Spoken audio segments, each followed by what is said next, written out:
I want to go through. I want to go through door 6. Junpei flipped open the piece of paper. It read, Junpei, door 6. Of course it did. He'd written it, after all. That's a problem. June spoke barely above a whisper, but they all knew what she said. None of these teams will be able to go through the doors they want. Clover and I choose door 1. Lotus and I choose door 2. That's not enough people to open a numbered door, however. The digital routes don't match up either. We've got similar problems. June, Junpei and I want to go through door 6. But our digital route is 5. If we're going to open that door, we need a 1. Damn. What are we going to do now? What are we going to do?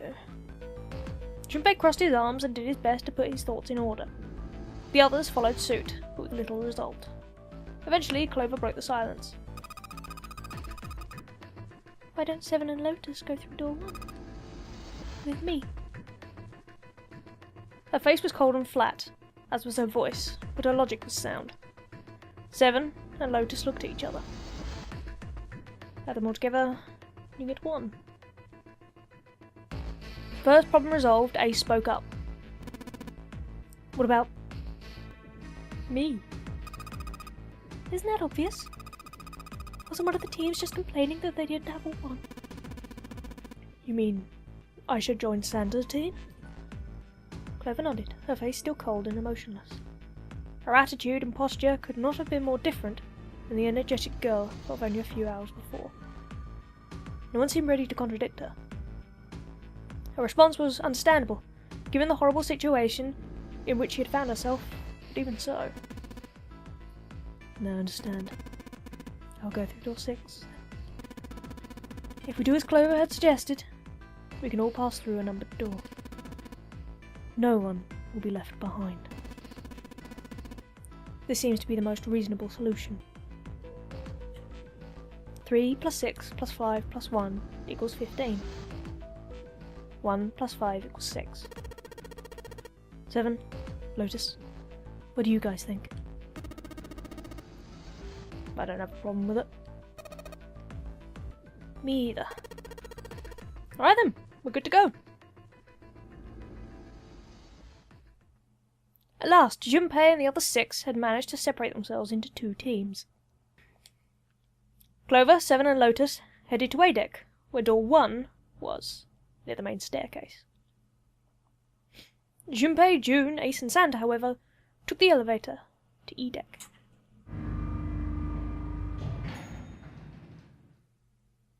Are we going to find out if that was Snake? The ride to E deck was a silent one. Alright, let's go. Santa's word jolted them to action, and they stepped out of the elevator to a long, straight hallway. Before long, they arrived in front of the door 6. Here's my issue. How the fuck did they decide who was going to go through what door when everyone wanted to go through the... Was it just Clover? Was it just like, oh, we can't say no to her? But the others must have been like, no, I want that door. I've got a good feeling about that door. That's my door. Fuck your door.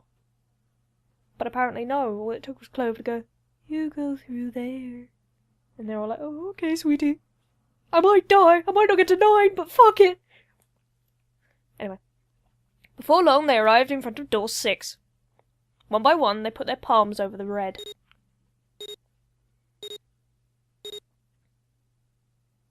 With a soft electronic noise, it authenticated each of them.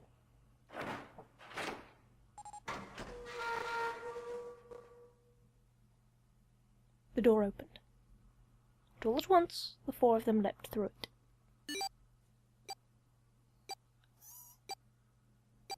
Fortunately, the dead was located easily enough. This one had been placed quite close to the door they'd entered through. They gathered around it quickly and hurriedly placed their palms on it for authentication one by one.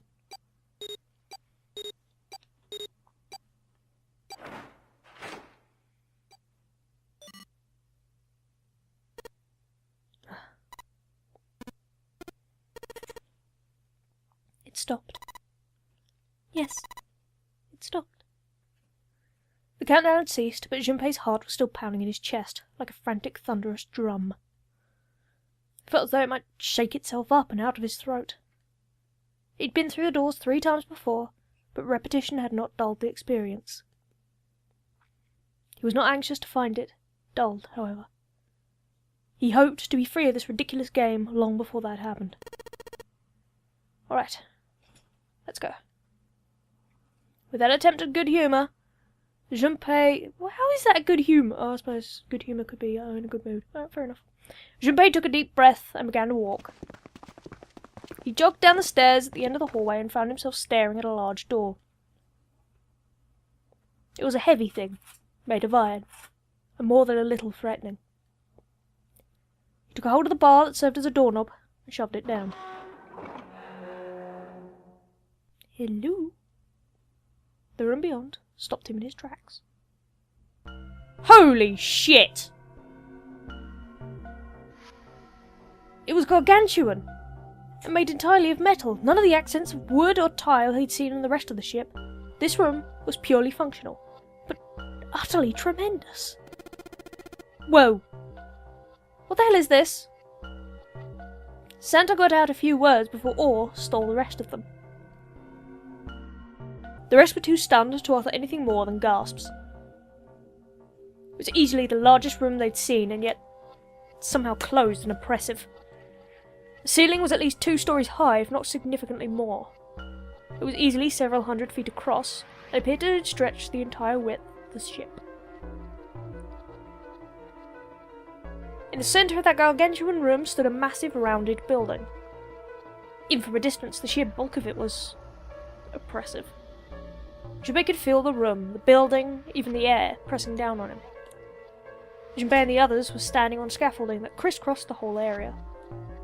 The proper term was a catwalk, Junpei thought, although that didn't seem particularly important. Alright, let's head downstairs. Nearby was a long iron staircase that made its way, eventually, to the floor beneath them.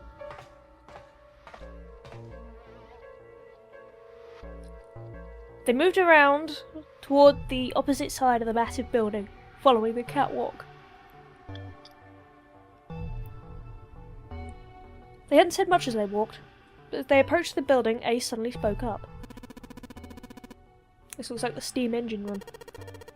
The steam engine room? Yes.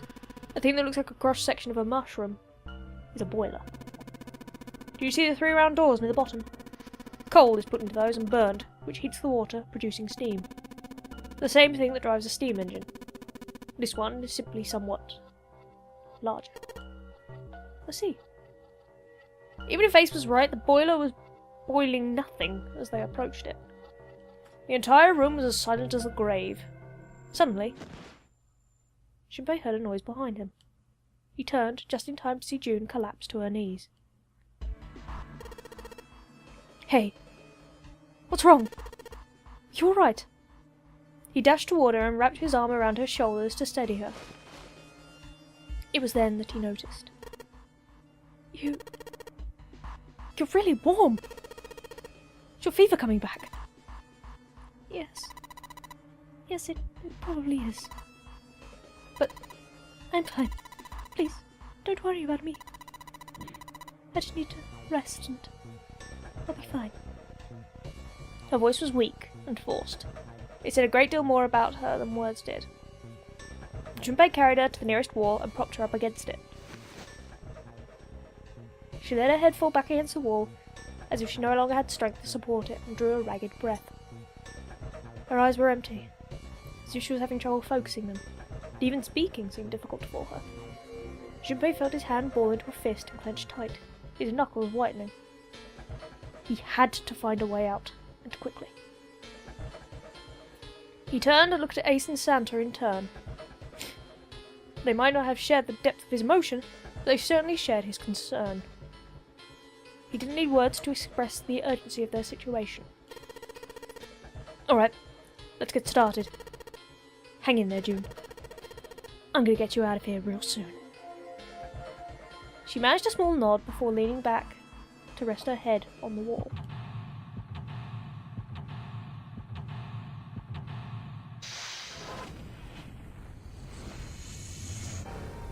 Seek a way out before the bitch dies. Alright, okay. Let's get clicking. What is this? What is this? What is this? It's a square hole? Nothing in there. Ah, look at the back wall there.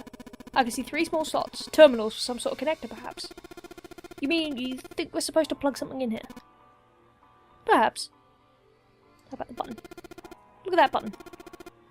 Glowing orange, right? That's gotta mean something. I guess pressing it is the best way to find out if it does anything, Santa. Nothing. Okay. I'd say this is probably here to move coal from place to place. Probably comes from over there. And then the belt carries it down to the tunnel and out there. So, if the conveyor belt was moving, yes, the coal would almost certainly come out. A tunnel. It goes all the way across the ship. Okay. What's this big yellow thing? Hello, wheel. This gear is rusty, but it looks like it's still pretty sturdy. A golden gear. Doesn't look like it was always golden like this. Why does golden gear sound like a really dodgy Saturn game? Well then, I imagine it was prepared especially for this game. Alright, remember the golden gear. It looks like there's a door over there, in this tunnel. The belt over there must deliver the coal, which is then picked up and thrown into this door. The door appears to be welded shut, however. Well, shit. What are you? So this is where you put coal into the furnace. That's right. I had a look at it earlier, but it's rusted shut, I'm afraid. Perhaps you should check the other side. Yes, perhaps you should. Another golden gear. Huge bronze gear. That has to be important. Bronze! Oh, it's bronze. Rusty. Small door. Now if there's a... Yep, there's a silver one, so you have to go second. It's a silver gear. Do you think it's made of pure silver? No, you shithead. Silver's way too soft to use for a gear. It's gotta be steel or iron gear. It's been coated with silver. Ugh. I shouldn't have called it silver gear then. You shouldn't have been such a fucking dickhead. Were you thinking you haul this thing back? Nah, but I think 7 could probably carry it, don't you?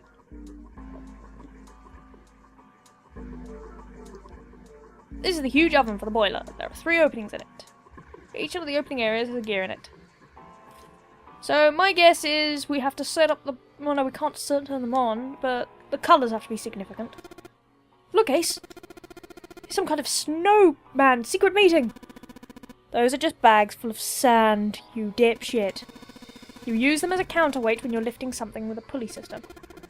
Man, you're too serious. There's a pair of wooden boxes here. There's... nothing in them. Good to know! Oh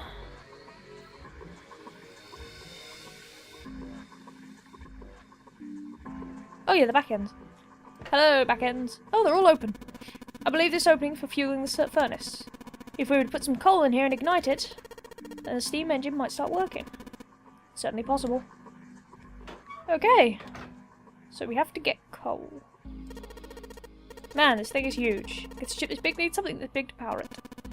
True, but I doubt a single boiler of this size could actually move a ship like this at any reasonable speed. You need at least 3, no 4 of these. Huh? I guess you know a lot about boats. Huh. Well, not really. It's just common sense, you know. Yeah, shut up about the furnace.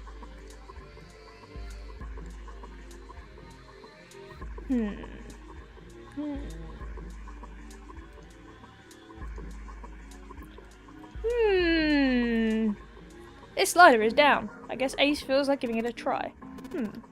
Nothing. Won't move at all. What about this one? 3 sliders on the left are down, but this one is up. There are a number of lines engraved in these. I suspect we are meant to do something rather specific with them. Jumpy, why don't you move that slider down? Well, there's no harm in trying, I suppose. Nothing. Nothing happened. Maybe it needs to be prepared somehow. You're saying if we did something somewhere else, it'd respond somehow? Yes, I suppose that's one way of putting it. Okay. What are you? A. One of the doors in the furnace. There's an A on it.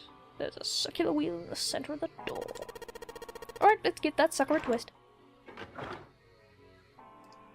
Well, it's noisy, but it opens. And it's totally pitch black in there. We should, go in here.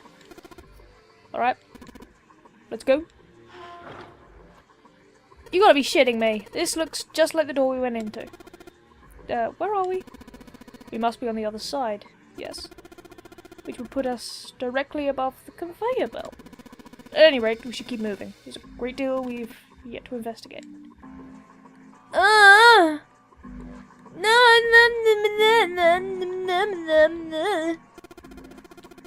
looks like this the pipe. Blah blah blah. Blah blah blah. Blah blah blah blah. Blah blah blah blah. Coal in the pipe. There are a number of boxes. I don't think we could go over there. Oh well, what about fruit B? The stairs back down should be on the other side of these boxes. You have an excellent memory. Use that to draw a map inside your head.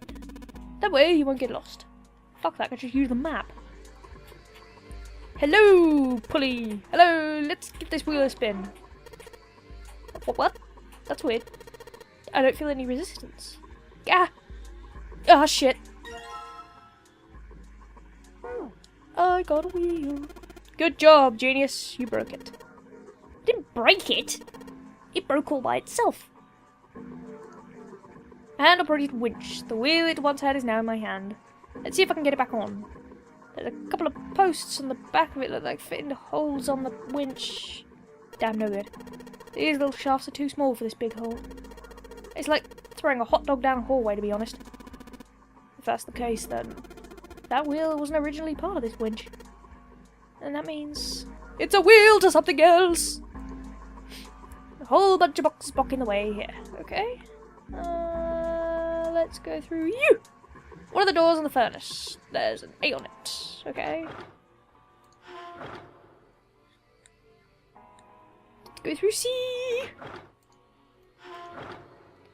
Aha! Another wheel. Hand-operated winch. There's no wheel to turn. Oh yeah. I've got the wheel I pulled off the other winch, don't I? Let's see if it fits. It fits! It's a perfect fit. They were made for each other. Not shaky at all. Good, I should be able to turn this now. Good work, Junpei. We should be able to haul up the wooden box now. You see? The wooden box. It's under the catwalk. Can you see it? It's hanging from the rope at the end of the winch, isn't it? It looks like there's some sort of device in the box. I'm not sure what it is. It'll probably be the device to put in that plug to turn the conveyor belt on in order to get the coal, in order to put the coal in the different furnaces, to put them in the order bronze, silver, gold. So, bronze goes the slowest, silver goes the second fastest, and gold goes the fastest. Something will happen, magic, and we can get out. Anyway, you might as well turn that wheel now. I'm counting on you. Alright, I'll turn the wheel. What's this? What happened? Wheel only turns to the left. Only turns to the left? Means we can't reel up that rope. Yeah. We can only let the rope down. Interesting. I don't think that will be a problem. We will simply need to go downstairs after letting the wooden box down. I'll be counting on you, Junpei. Sure thing. No sweat. Da da da da da! Go down, little box. I believe that box has reached the floor. Yeah. He stuck his head out over the side of the catwalk and looked down. The box that had only recently hung just below the catwalk now sat on the floor. It had come to a rest near the end of the tunnel that covered the conveyor belt, near where June had collapsed. Junpei could see her, still leaning against the wall as if she barely had the strength to sit up. What if June is 0? I have no basis for this, but that would just be fucking cool. Like, oh no, I'm so fragile and fragile. You're all going to die. Sorry, I lost my composure. Even from so far away, it was not difficult to see that she had not improved. He almost thought he could see heat rising from her body. She doesn't seem to be improving. Ace's expression was inscrutable, but he said what they all were thinking. Well, of course, she's not just going to get better right away, you know. It'll take time. He tried desperately to convince himself that what he'd said was true. What could be causing this, I wonder?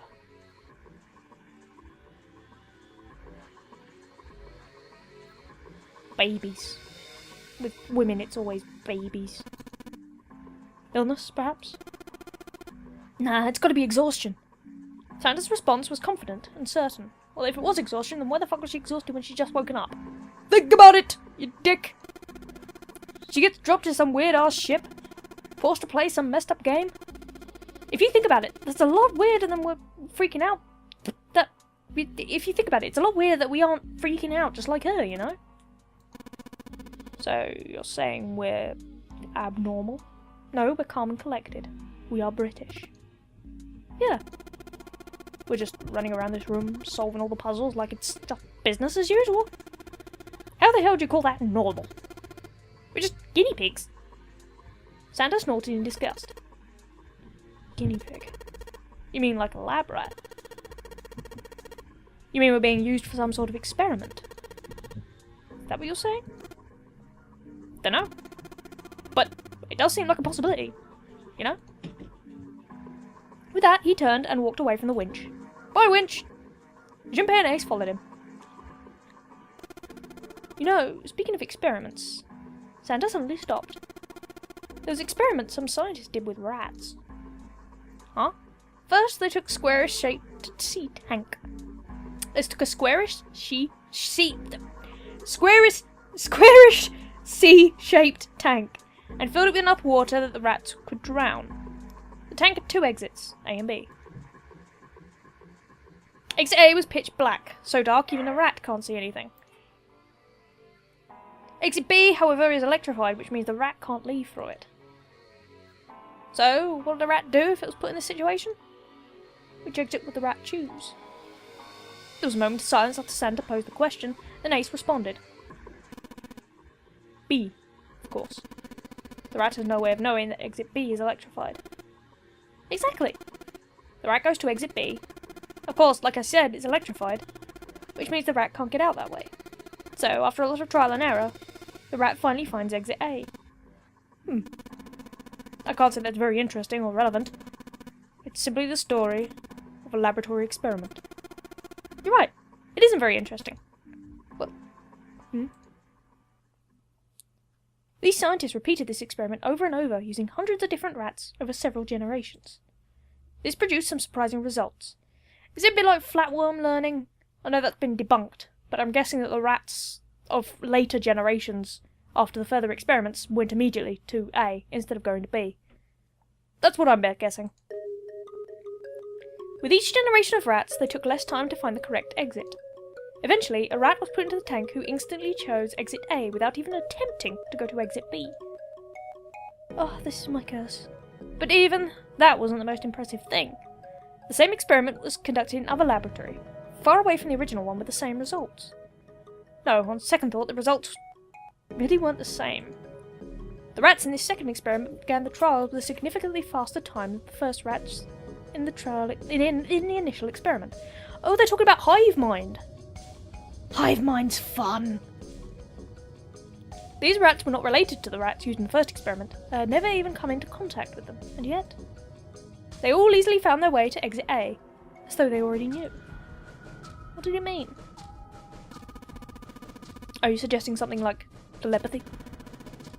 They were passing information to one another through some undetectable rat medium? Ace looked sceptical and Santa snorted at him. How the hell would I know? I'm not any kind of scientist. Don't know what made them do that. But I do know that the story's true. If you've got another explanation, I'd sure love to hear it. Come on, let's get going. There's still a lot we haven't checked out. And we gotta get the hell out of here before June passes out. Without waiting for a response, he turned around and started walking. Junpei, however, wasn't quite ready to leave the topic alone. Hey, wait. There's something I want to ask you. Santa stopped and turned around. Why do they use that tank for the experiment? Are we rats? Are they doing the same tests over and over and over to see if there was some kind of weird hive mind? Hang on, wait, I've got to do the game more than once. Each time I do it, it will be faster until I get the correct... Fuck! Oh, fuck! You sneaky fuckers! Huh? Well, I mean, it seems like you could conduct the same experiment without the water. They could have just used a dry box, you know? If they needed to motivate the rats to escape, they could have, I don't know, put some bait by exit B or something? I mean, do they really have to make it so that the rats can drown? Death is the greatest motivator. Santa gave a grim bark of a laugh.